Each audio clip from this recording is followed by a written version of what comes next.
It's been a taxing week all around for everyone, with all the twists and turns and the treachery and betrayals. And what's in store for this week is really anyone's guess. Now, Mr. Muhyiddin's immediate task, among others, is to stabilise his government that's built on a razor-thin majority of about 114 MPs. The new National Alliance that he leads now has support from East Malaysian MPs. Sarawak Chief Minister Abang Johari Openg was seen at his house yesterday. Now, there are 222 seats Parliament, and Mr. Muhyiddin will need to watch his back all the time and reach out perhaps to some of the opposition MPs to shore up his majority before the new Parliament session begins on March 9, which is 1 week from now. Also, he needs to form his cabinet.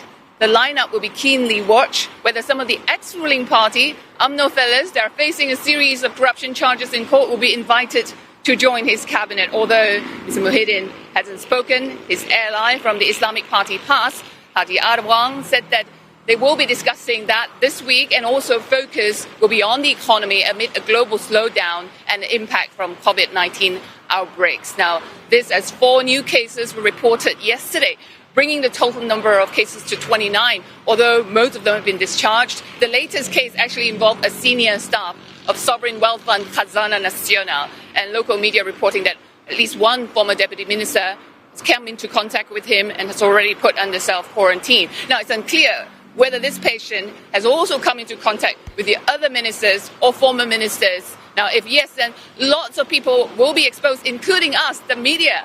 So Mr. Muhyiddin will have his work cut out this week to stabilise the situation and prove the legitimacy of his government, and also that he is the lawful Prime Minister. Adam?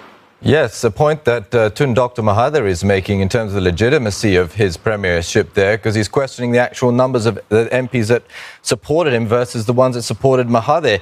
And he wants actually an emergency sitting of Parliament today. Obviously, the incumbent government is not going to acquiesce to that. But I mean, how much of a risk is this March 9th Parliament sitting? You know, 94-year-old Dr. Mahathir, he isn't giving up. I mean, he's leading Pakatan Harapan 2.0 now without Bersatu Party, and he's insisted that they have the majority. They have called for a special sitting as soon as possible. So are the civil rights activists. They've gone on the streets yesterday demanding Mr. Muhyiddin to prove his majority in Parliament as soon as possible. They have rejected this so-called backdoor government.